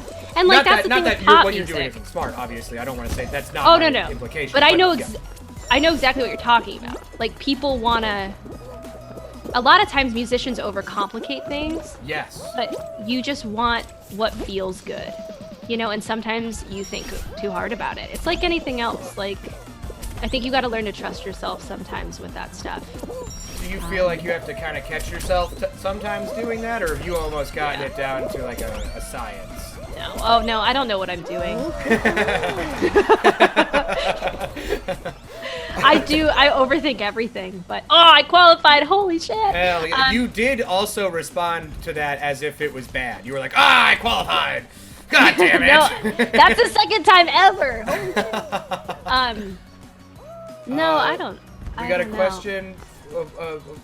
Describe your perfect birthday cake. All right. They highlighted the question. So Ooh, my perfect. So my aunt, we have a family birthday cake recipe. What? What is it? What's it like? Oh wait, it's a chocolate cake, but it calls for coffee. So my aunt, she's my grandma's sister. Aunt Connie's chocolate cake is what we call it, but it's my favorite cake. And I had it this year because I was home for my birthday. Is it a real family secret? Is it like you pass that shit down? No, it's not. Yeah, we pass it down. It's not like a family secret. It's just the cake that like my cousins make all the time and my sister makes all the time and my mom has made since I was a kid. It's like the cake. Gotcha. You know? It's the cake. Understood. It's the family cake. So it's just a basic chocolate cake, but it reminds me of my childhood, so it's my favorite cake to have because it's the cake I always did have. It was the cake you were reared on. Do you use Hershey chocolate when you make it? I think we did this time because that's what we had, but it is not. It is not the secret. The secret's the coffee. Gotcha. That's in it. Yeah. The coffee. It's better to have better coffee than it is, I think, better chocolate. Which I would never die by Hershey's chocolate, dude. That is not. Hell no. That's just dog shit. Yeah. So we did use it, but that's not what made it great. I see. So, I see. Yeah. Oh my gosh! I just forgot the thing that I was gonna piggyback off of. Oh, okay. What's the worst job you've ever had to work? The worst job. I've done so many bad jobs. I know. It's part of it. It's part of wanting to be a musician. So, I know. If you need a second, I was an elevator boy. I worked. Wait, what does an elevator boy do? I stood on the elevator in a suit that was provided to me by the country club that I worked at, and people would tell me which floor to take them, and it was an old elevator, so it had a crank. So I had to move the crank and stand in a hallway, and one of the people, like executives at Walmart, had me reported because I was reading a book. Because he didn't like the way it felt that the guy had to put his book in his lapel to walk him to the elevator. Yeah, that's probably the worst. Oh my god, but I've also had I have like a comedy of errors life in bad jobs. So if you're pressed for them, I got more. But yeah, what do you got? I guess my worst one is, we already talked about it, is I worked at Hershey Park. Oh, that's right. Oh yeah, go into that. I was a hair wrapper. Do you guys know what this is? It's where you put the string in the hair with the hair, and I'm here to say, sorry, that was stupid. Do you know what I'm talking about? Where you ever see those people, they have like string in their hair with beads. It's like a lot of little girls that get them. It's like, is it a theme park thing? It's a theme park thing, and it was Cayman Arts Supplies. Was like Cayman's Art Stores was the caricatures and the hair wrapping, and I worked for Cayman's Art Stores, and they treated us like shit. I was like, the youngest I could get a job was when I got that job. And I forget what the minimum working age in Pennsylvania was then, but it was younger than like 18. 13, I believe, because I was working at restaurants when I was, or my dad's restaurant when I was 13. So yes. Yeah. I was 13 or 14 and I was working this job, and they made it such that, and I will never fucking forgive them, they told us we couldn't get large waters because they didn't want us taking more pee breaks than we had to. So we took more breaks going to refill our small waters than we would have if they just would have let us have the large waters. Because in summer in Pennsylvania, it's like wet heat. So you just stay there and it's a bad heat. It's a sticky pine. I hate it. Yeah. Yeah. So wow. Did you ever get to the airbrushing? No. I did henna one. What? I need to know, what were the guidelines in which you weren't allowed to henna on someone? Was it like, no ass, you don't henna on ass, this is Hershey Park, you go to Six Flags for that? Oh, Six Flags. Yeah, they didn't give me any guidelines, which is almost worse. And you were a young girl at a I was like, park? yeah. That is a lot of violations. It's fucked. Already It's so fucked. I know. Hershey Park doesn't, and I'm not talking ill of. You know what? Yes, I am. I am talking ill of amusement park goers. I've been one, and I'm trash. Yeah, it doesn't bring the coolest people all the time to a place. So yeah, I don't envy that one bit. That is insane. I will say hello to Reed. What's up, buddy? Good to see you in the chat. That's Reed from We Are the Union, everybody. Hi. Joram from The Solutions is here. Hello, Joram. Good to see you. Every show, Joe. Feeling alcoholic. Good. Thank you for coming. We have a question in the chat from Lucan541. I believe we kind of touched on it, but I think that this is a good expansion of it. What would you consider your writing style? They feel it's almost like a rant, like a friend ranting to you. Do you try to go with that off the head? You're very candid, or are you calculated? What is it? What is it? What is it? I feel like I try to go with whatever I'm feeling at the moment. Because I feel like I've tried to force things out where I'm like, I feel great today, but I really want to write a song about this one thing that sucked, and then it never comes out like I want it to. You don't feel like you have like a it's harder to set out with the idea and then to go and get what you wanted? Do you have a hard time with that, do you feel? Yeah, sometimes. Yeah, I think that's also part of the hurdle you have to overcome with like commercial writing, or if you have to write for a specific topic. You have to like get in that headspace, however you have to force it, and sometimes when you're writing for yourself, you don't want to force yourself into this like, I want to write this empowerment song. It never feels good when you like walk in after watching the news about the pandemic and being like, I'm gonna write a song like Lizzo, and you can't do it. But if it's your job, that's a different story. But sometimes self-fulfilling like music doesn't feel good to force like that. I agree. I think I don't know if you have it. I have like a hard time if I'm gonna write like a politically charged song. I look at myself. Yeah. Excuse me, I just burped as I'm talking. That is a perfect example of what I mean. I'm a kind of noodle person that like burps while he's talking, and I'm just like, does anybody want to hear my hot take on capitalism right now? Because I just don't know if they're gonna get it from me or they're gonna like it as much. I usually stick to dying or talking about my butt. But do you feel like that's harder for you to like get into? I obviously your lyrics have a lot of the empowerment and forward-thinking stuff, but you also have a really great self-deprecating vibe to it, which is, shining the light on the sadness of stuff. So, wait, what is it? Is that a trouble area, would you say, or is that something you want to dive into more, or do you try to keep it on that level of pop music? Is that even a thought? No, I definitely try to write about more serious things and touch base on things that are like important to me. And I wrote a song, like it just took a long time to write it. I wrote a song called Don't Call Me a Catch, and it's about being catcalled and how frustrating it is being a woman in music. And it took 2 years to really get the lyrics to say what I wanted them to say, because I often come across, I worry that it comes across as being like, I don't know, just not what I want to say. I feel like I have to really be careful with what I say and say it the right way. So I just take more time to write songs like that, because I think those topics are really worth exploring, but you have to do it in a way that is, beneficial to the topic. You can't just like swing it out there, right? And just be like, this is how I feel. Like you got to think about it and really make sure you're saying it right, because I think there's more gravitas to that than like a butt song. Yes. So that's I think why it's hard, but I often am frustrated about politics or like all those heavier topics as well. I you know. completely agree. I don't want to backseat drive, but if you want to ready up, I'm ready.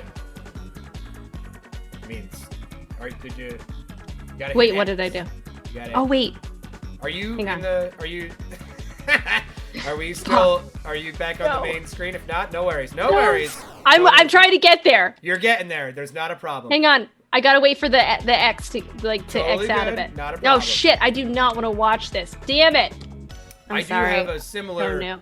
thing where it's like, I don't want to get caught on sounding stupid. I feel like a band like Anti-Flag, they did the research. I don't want to underdo my research like I do with everything and then get called out after writing like a politically charged song and being like, no, Dev, actually you were totally wrong. You know, it's very. I think that's almost harder than writing a I'm back. pop song. It's but also pop songs are incredibly challenging too because you have to make something that relates to everybody, not just you. It's a nightmare out there. Well, I think some of the best politically charged songs are folk songs, which are incredibly simple, which is like not that far from like a pop song. It's like that's kind of where it all came from, right? So Oh, absolutely. I don't know. But writing a folk song that is like, you're like, wow, I'm really saying it. I don't know. I feel like I always try to aim high, and I just don't know if I can ever There is say what a pressure when you're writing You know? like a folk song to almost make it. I feel because I mean all the good ones stick with you, and all the bad ones are on Honda commercials. It's like Right. yeah, the good ones are the ones that stick with you, and the rest are. I'm trying to think of that band that I hate. American Songwriter? No. Oh well. Who gives a shit? Yeah, I get what you mean. But I mean, folk, really? Folk and punk are almost hand in hand too, in that Yeah. pop world. 4 chords, Right. lay into the melody. Right. Yeah. It's a tough. What would you say was your hardest song you ever wrote? It was definitely Don't Call Me a Catch. And it was like the closest to like punk, like kind of Riot Girl, pissed off that I've ever been and trying to say the right things, you know, about how I felt about that topic. And, you know, Did you feel like that song kind of gave like more anxiety upon the release, just waiting to hear what people had to say in response to it? yeah, 100%. Because it was like, I mean, I know how I feel, and I'm not quiet about it on the internet at all. Yeah. You know, but it's like some people want to just be shitty and they want to like prod, and you know, that's fine, but it's obnoxious. The And you fear- kind of invite it once you start talking about these things. Yes, and the fear of, So. of the shitty person today and more than ever is like a nightmare to me. I would take internet bullying personally, and I have. It's very weird. I don't think anyone should have to go through it. Have you ever dealt with bullshit internet bullying? Yeah. Yeah. Oh, 100%. I mean, like, from the very beginning of, like, this is a fucking hilarious story, actually. When YouTube first started, I started playing music on YouTube in 2011. And me and my friends, we got bullied so bad because we posted a response video to a YouTuber who was getting bullied, and it was like a supportive video. And then we became a part of this internet controversy where people thought we were like sponsored by Pepsi, and they started bullying us because we stood up for someone else on the internet in 2011, and it was fucking weird. It was like my first taste of how shitty the internet could be. And that was like when you didn't use your real name on the internet. So you only I didn't have my real name on any of these videos. What was your username? I gotta know. It's still the same YouTube channel that I use today, Star Beneath the Stairs, which is an AFI reference. Oh, Afi. Yeah. But so they just referred to me in all these like other videos as Star Beneath the Stairs, but I had like acne all over my face. I still have acne. Like I still struggle with all that stuff. And You're a like human being. I understand. people are just shitty. Hang on, I'm fucking this Yeah, up. that sounds pretty terrible. Actually, Attracted to Ghosts or Jocelyn in the chat, who said that sounds awful, has dealt with trolls before in a Yeah. crazy way. Trolls are insane. I want to say, Hi to Dylan. Hello, Dylan. Good to see you. There's a lot of people still hanging out. Thank you so much again for doing this. We're back in the lobby. Oh, good. We're going. Excellent. I got back finally. So, you have done new singles, new videos. What is your mentality now? What is your quality standard when it comes to putting out music now? Has it changed at all? Are you less like give a shit about being in a studio, get it on tape, we'll digitally edit it later, or are you still like I gotta be in the room? What is your quarantine method for getting all these tracks done and down? How do you feel about it? God, that's a great question. Oh, thank you. We haven't really done. I pulled that out of my butt. We released music, but we had already recorded it in like January. So we recorded it pre-quarantine, and I put out a single under my name for the first time, but it was just me in my room, and I edited it and did all the, all the instruments and stuff, and mixed it and did all that. And that felt fine because it was just me. But involving Mike and Chris, we've kind of been just sending demos back and forth, and they've been adding things to them. And yeah, so it's definitely changed how we've been writing. But at the end of the day... Are you in that thing now where it's like the demo becomes the final version of the song? Oh, God, that's the worst thing ever. That's how I've started doing it. I love that way. Do you love that? I get so attached to it, though. And okay. And I don't care. I'm a talentless hack surrounded by like 6 incredibly trained musicians. So I have like no qualms. They just take it and make it good. My original demos are so embarrassing that it's almost like nice to have someone touch it up. So, yes. Yeah, I mean, there's nothing wrong with keeping demos to the final. But I mean, they grow because it's just the same Logic file. What's your DAW? I don't even know what DAW means. I don't know if I'm saying that right. But what do you use? What do you use to? I use Pro Tools. Yeah. But you're also an engineer. You're also someone that works in that whole world. Yeah. But it's true, Pro Tools is not that good for digital instruments and MIDI instruments. It's not the best, for composing, Gotcha. But I also don't use a ton of that. Like crazy. I don't care. That's fine. And that's cool. I just am not, I think by nature of not being a piano player, I don't gravitate towards MIDI like some other people have. I'm also not a piano player. I just have a good piano player. Yes. God. I wish I could play piano. I'm talented. It's so nice. Yeah, I'm useless. I just no.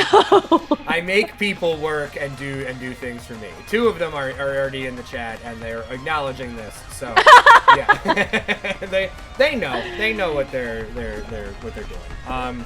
That's amazing. But yeah, that's insane. Are you going to continue? Oh, you got eliminated again. Jeez Louise. Always. It's always. okay. It's okay. It's not a competition. I mean, it is, but it's not at the same time. Are you gonna looking to put out more stuff? Are you trying to continue with the single release? Are you gonna think about doing it as an album? Has your output style changed at all during this? Have you moved, to just singles, or do you still believe in the album, etc.? I don't know. That's such a good question. I mean, I think singles are kind of the way of the future. Yeah, that's. But the numbers have been showing us that in a weird way, where it's like, what the fuck? Like, I thought, just to be candid, the most listened to songs on the New Solutions record are the singles, and the ones towards the bottom are not. And I don't know if it's because those songs are bad, or if it's because nobody listens to albums anymore. It could be both. I'm totally fine with that. But it's weird, because I also look at how I consume music now, totally based on song. It doesn't even matter. There are records by bands that have a killer single I've never listened to. So, what is music anymore? What do you think Tiny Stills is gonna do? What do you think? I mean, I don't know. That's a good. I'm really not sure. I'm open to doing things a lot of different ways. I kind of always thought it would be smart, especially in like modern days, to do 10 songs and then release them all as singles over a year. You know, like, yeah, like I think it's a smart way to do it now. It's confusing, right? though, because I don't know about you, but it's not punk to say that you're selling something, but I've always done it as selling something. So right. the songs are fueling the sale of the package of the songs. Whereas now it's like, what am I selling anymore? I'm putting songs out, but there's no other thing. I mean, we have Worry Records, who puts all of our stuff out on tape, which has been the most like fast and awesome way to get a physical thing of something, and then vinyl takes whatever. Vinyl does what vinyl does, if you will. Right. Right. But other than that, what are we banking on royalties? I don't know if you've seen those. They're not good. Oh yeah. Oh yeah. They're not good. So my head is always in the space of, well, now not only do I have to make music, I got to learn how to repackage the idea of selling it to somebody, because you have to sell something, right? Or am I just crazy? I mean, I have so many feelings on this, but Give it's them just. to us. That's why you're here. But what's so weird about it is like, I mean, it's become where you're marketing yourself and you're marketing an experience with yourself. And it's not just about the music, it's about you as a person, which is kind of what social media has become and what it's made all music careers, right? And like, I think it's cool to connect with people. And I've made some really awesome friends through music, right? That's the point. And that's kind of the thing that's always driven, I think, a lot of my musical friends too, is like you have this cool community of people and you all care about the same stuff, and that's awesome. But it's like, it's become that you're the product and you have to like look at, for example, meet and greets, right? Yes. You're selling an experience with you. It's not the music. It's a memory. Qualify? I'm so sorry. Yeah. Okay, good. All right. Finally. No, good. No, but you're right. The meet and greet is an anomaly. It's a wacko thing. It's $70 to have someone touch the small of your back. Right. Right, which is strange, but what's also strange is, okay, I'm eliminated. It's all you. It's okay. I don't know what I'm doing. You're doing great. You're doing great. So are you. Thanks. I don't know. It's kind of like, it's just, music is the thing that keeps you relevant anymore. It's not even the product. It's just so strange to me. It is really strange. And I mean, look, when we were on tour with Bowling for Soup, I'm an adult and I said that. We were on tour with Bowling for Soup, and they did their, I'm eliminated too. Very good. Back to the main. They did their expensive meet and greet at the beginning, and I don't know, it seemed like it resonated well with people, and I'm glad that it did. I'm not talking ill of it. It was just so strange to me, because it's just like, what happens now if I like run into old Chuck E. Cheese outside of his bus? Did I just get like a free experience? It's like, is everything monetized now to the point where like, if I'm being a fair business person, do I have to just like not talk to my fans outside of the meet and greet? Otherwise I'm a huge piece of shit. Like, what? It's weird, right? Right? It's super odd, but they also explain, they're like, yeah, that lessons and royalties from multiple different places are what keep us afloat these days. And we had hits. So the climate has changed so much. It's scary. It's so very, weird. very scary. I feel like most people think a hit song will get you money, and I just don't even know if that's correct anymore. Well, I think if you look at the trend of a lot of famous songwriters and musicians selling their catalogs and their publishing, what you're seeing is actually that music isn't making them money, but selling it in bulk like that might be the only way they can pay their bills now, and like, because of touring. You know, they can tour and make money, and then they can sell their publishing off in a huge bulk, and then ta-da, you have an income, right? But the streams aren't adding up, and what is adding up is the touring. You know, but that's kind of been a trend for years now, is that bands make money on tours and not from selling their records, That right? was kind of my proposed 2020. I was going to be on the road 90% of the year. Yeah. With other groups, my group, and whatever group would fucking take me. And that was it. That's the only way I knew. And I've talked to this with friends where it's like, holy crap, did I do it wrong?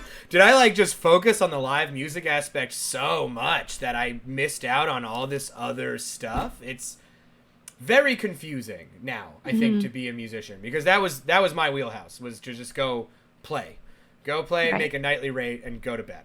That was it. Yeah, I don't know what the new normal is for it. It's really tough. What do you see? What do you see your ideal situation for Tiny Stills is in the future? Where would you like to go? I know you guys were slated to go to Europe, and unfortunately that was postponed. Same with us. Yeah, my 2020 was supposed to be like such tight, a good right? year. Yeah, we were supposed to have such a good year. It felt like this genre and this scene and this whole world was about to just kind of become sustainable and pop off in a weird way.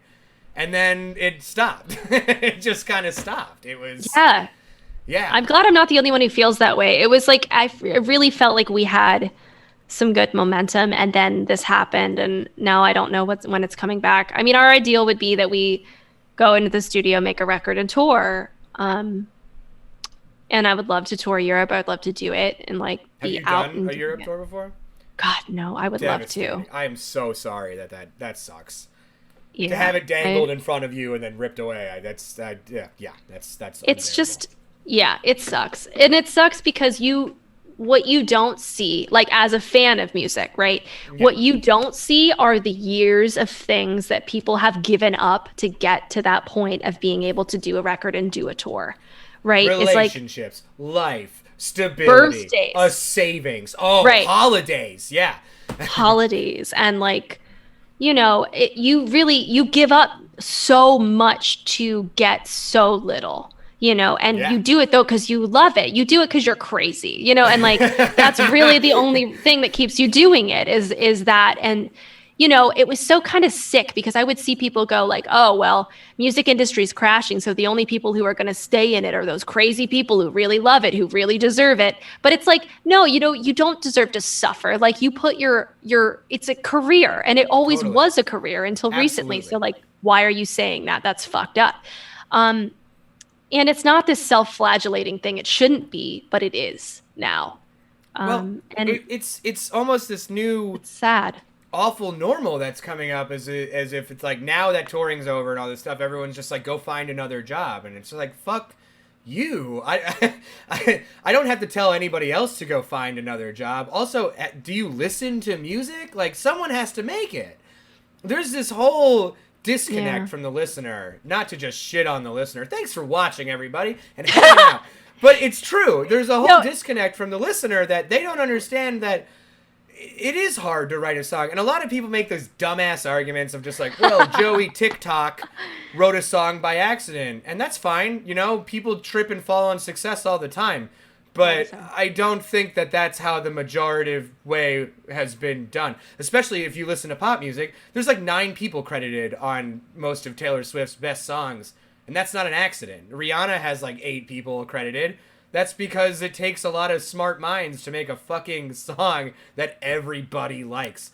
That's why I haven't done it yet. You know what I mean? It's like, it's a very weird world to be a musician right now, and I get very dumb and preachy, and I'm sorry I'm going off on it, but we really need to value who we are and what we do, and other people need to, and I think this pandemic has moved that back in a very strange way, because people don't really see the people that are just stuck. Well, and the other thing to keep in mind too with all of this, with the pandemic, like what you were saying, is a lot of the musicians that people love and listen to a lot are actually our frontline workers. Oh, yeah. Like, because they're the ones who are working in grocery stores, and they are the ones who have all these side gigs, and they're the ones at restaurants, and they're the ones driving Lyft. Well Like, said. That's let's talk nail on about the that. head. Yeah, you're Because absolutely right. that is true, and the reason they do that is because they can't make a living playing music, and it doesn't matter if they have gold records. It doesn't matter if they have millions of streams. It doesn't matter. They're still driving for Lyft. You know what I mean? And it's, I don't know, what people really don't see that, and I don't know what it takes for people to see that, but you know, it takes I'm us not talking to our viewers about how dog shit it is to be a musician, and how they need to start appreciating the people that come through their phones and their cars. Well, it's just sad. I mean, it's sad that you have to give up everything to follow your dreams. No one should have to do that. And you really have to give up everything to fail, too. Because if you Yeah. look at my books, my money, like, I am not a business that's getting on the Forbes Top 500. I am just hemorrhaging money and, like, just finding new ways to get crappy small amounts to print a t-shirt that says butt. Like, it's so much. And then you also, like you said, this new idea of it's no longer just playing the songs. It's, I gotta be Devon Kay and you gotta be Kailynn West. When that's what our music was. Our music was this raw thing that we would give out to the world to be like, this is who we are. Now I gotta go on here and be like, hi! And like, it's, I gotta be more. And I feel like with any other job, when you ask someone to have more responsibility, you pay them more. But it's a very confusing place to be an entertainer or a musician or someone who creates content these days. Because, yeah, what is it? What is it to be a musician anymore? It's a very weird question. And thank you for talking to me about it. Oh my God, I love this stuff. I saw. So do you like Ben Folds? Yes, very much. So I got to see Ben Folds play at Largo in so LA, and he was talking about how like people never used to get in his face until he was on TV. And when he was on TV and they had a music video, it was when people started like screaming in his face when they saw him, you know? And like, which I'm sure sucks. I don't want anyone to scream in my face ever. Do not scream in my face. Yeah. I just never felt like, and he said the reason why I always thought that was only because like I was in their living room, but they were never in mine, you know, but they felt like they knew me because I was in their living room. And so they could say this stuff to me. Right. And except take that and you multiply it by 1 million because you're on smartphones now and you're on the internet. And now it's like, you know, it's this level of intimacy that is a step further than TV, you know? And I thought that was always really interesting that for him, that was how he equated it. I think that's an insanely poignant way of putting it. You're absolutely right.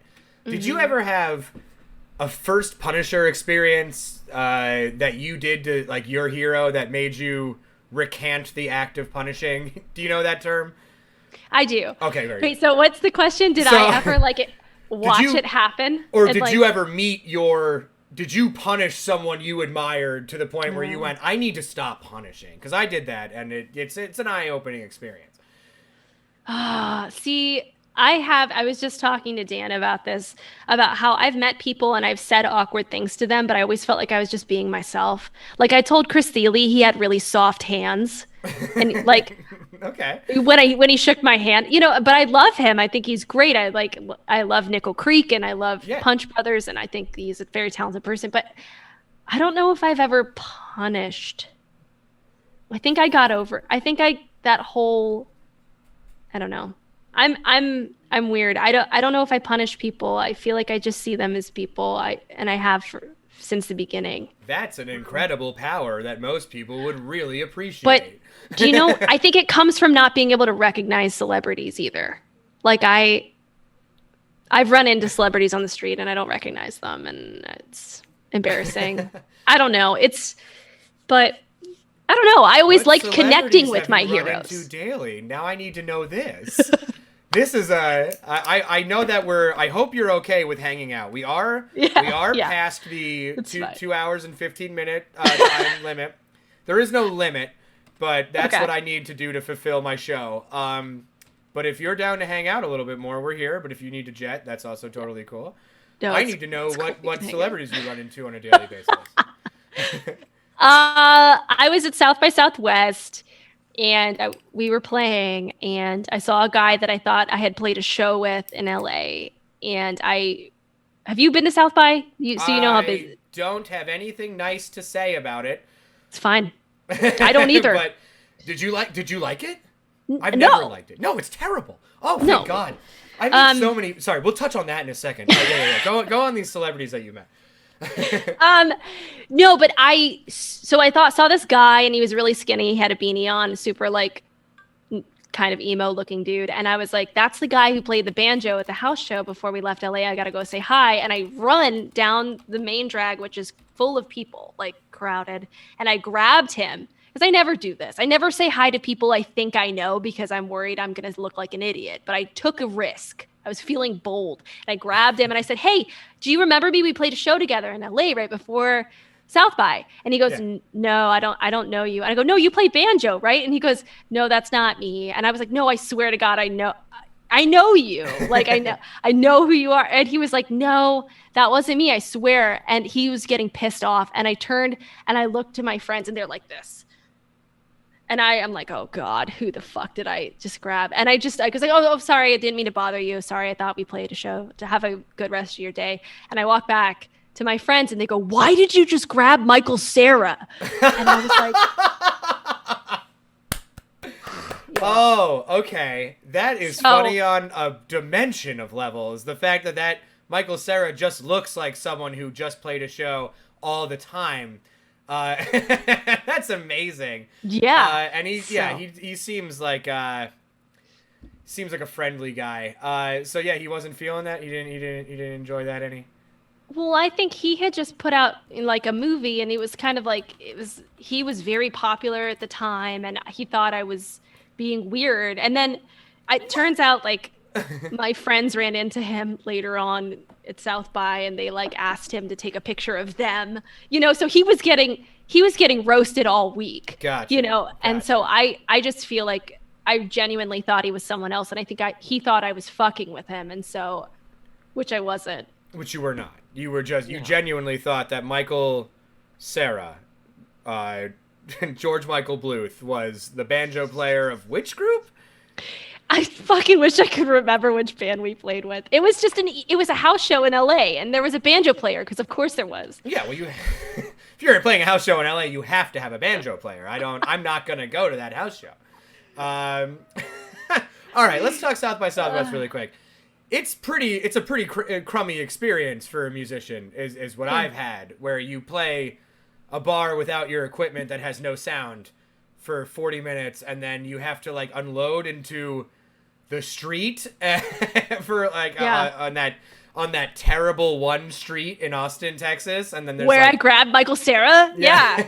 And then there's that one street. Tech bros like just wearing lanyards like throughout the entire thing. That was always my favorite. I never knew where they were going.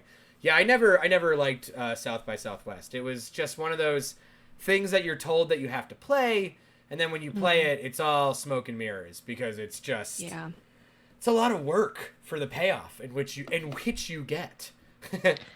Yeah, I mean, I've even done shows. Oh my God. I did a show when I was in a band that was on a record label and we did their showcase and we played the showcase and like no one came, but like we got to go to the party they had afterwards where it was all free drinks and like, I guess was cool, and it's like, I know why what you am I mean. here? Where in Well, theory it should be cool, but everyone there isn't cool, and it's not cool. Yeah, and it wasn't the label, but it was like all these like industry parties where it just kind of made no sense for the musicians to be there. In some ways, it was like more like industry people were, I think, getting more of it than any of the musicians were. It feels like that corporate show thing where you like play this thing, and it's just, I don't know. There's nothing wrong with them. Oh, thank you, Catherine. Hello. Hello. Say hi to Kailynn. There you go. That's Kat. That's Catty. Hi, Kat. That's my Nice lovely meeting partner. you. Hello. Do you have a question for Kailynn? I just put you on the spot. You don't have to, but if you... Oh, no. I think we broke... Oh, no. Do you have any pets? Do you have any pets? I have a dog. Can we see the dog? Can we see that? Where is he? Yeah. Yeah! Everyone is saying hi to you. Hey, guys. Hi, everybody. Thank you so much for coming I tonight. was taking my sweet time because I don't care. No, I appreciate it. Thank you for bringing it at all. That's fine. No, I Okay, he came. All right, what's this little duder's name? This is Ernie. Ernie! Ernie! I want to see you. Ernie! Show us Oh! little tank! Oh! Yeah. Okay. Oh my God, they're smiling. This is the content. We pick that low-hanging fruit here on this show. This is Ernie. What's Ernie into? Yeah, what does Ernie oh like? My God. What do Ernie, they what do you like? Do you How like old walks? Are they? Do you like cookies? Do you like dinner? He's a big meatball. That's a big little dog. Yeah, that's a big head. Yeah, he's big 35 pounds, which is too big for a French bulldog. Oh, he's so perfect, though. But How big is he's- a French bulldog supposed to be? they're supposed to be under like 25. I mean, not supposed to be. Yeah, that's Like, stupid. not- What are they modeling? that's the Yeah. You can average say of all supposed the to be, bullshit that's- French bulldogs we know. Oh my I wish I could. God. I can't move it, but he's big. I call him the beef. Yeah, he's a little pot roast. Oh my God, Yeah. he's so cute. The beef. Yeah, the husky boy. Ernie, Hell yeah. you did such a good job. Thank you for coming over and saying hi. Thank you so much. You can go back and hang out with Dan. Oh yeah, you want down. Okay. Bye-bye. Oh, okay, bye. Oh, that was perfect. Here, let me let him back out.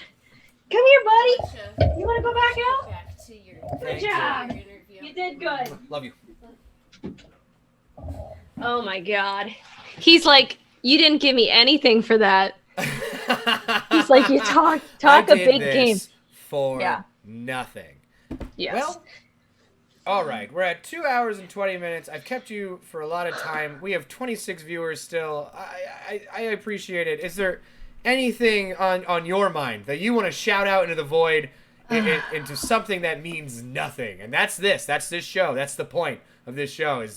This is nothing. So, what about? Oh, go on. No, go ahead.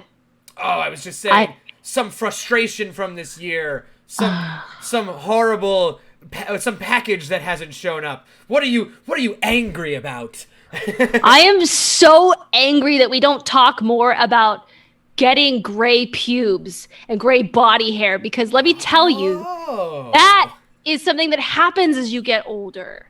Okay? Oh. That is something I that love needs to be this. normalized. Yes. Okay, in 2021, let's talk about the gray pubes. Let's talk Gray about pubes. the gray nipples hairs. Let's talk about Gray the gray. nipple Let's hair. just be real. I'm too tired to not with this realness. So. I just started having the old peppered side hairs coming in. That's just like a Just for Men commercial. I haven't. I gotta dig in and check out if I got any gray down there.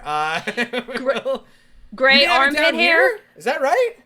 Oh, I think that goes gray. does I it think all it go all gray? goes gray. Oh my! I think it all gosh. goes gray. That's what But gray looks cool. People like gray. Some people try to go to do the gray. I don't know. I'm not. I don't know. Well, it's.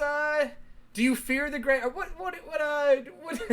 do you fear getting older too? Are you one of those? Because I'm gonna dye my hair for the rest of my life. I don't give a shit. Like, I want to have pink hair. I'm gonna have whatever. I just feel like as I get older, I hate speaking up in rooms full of people younger than me, because then I feel like that it's over. Like, I've ruined it. I'm gonna blow it. I started doing TikTok today, and I have no idea what I'm doing. I put up 2 videos. They got 0 engagement, so let's see how it goes. I feel like I have to do this now. I think that we kind of have to. I feel We like have to do TikTok. one of the most annoying things about punk rock is that it doesn't age. Like, they don't let it age. Like, Yeah. no, sure. sorry. they only let it age. So like old punks are like, I don't care what okay. kids say. That's stupid. We need to immediately get away from that because that's like instant problematic. You know what I mean? It's just like, Right. you know, hang out with an old punk veteran. They're awful.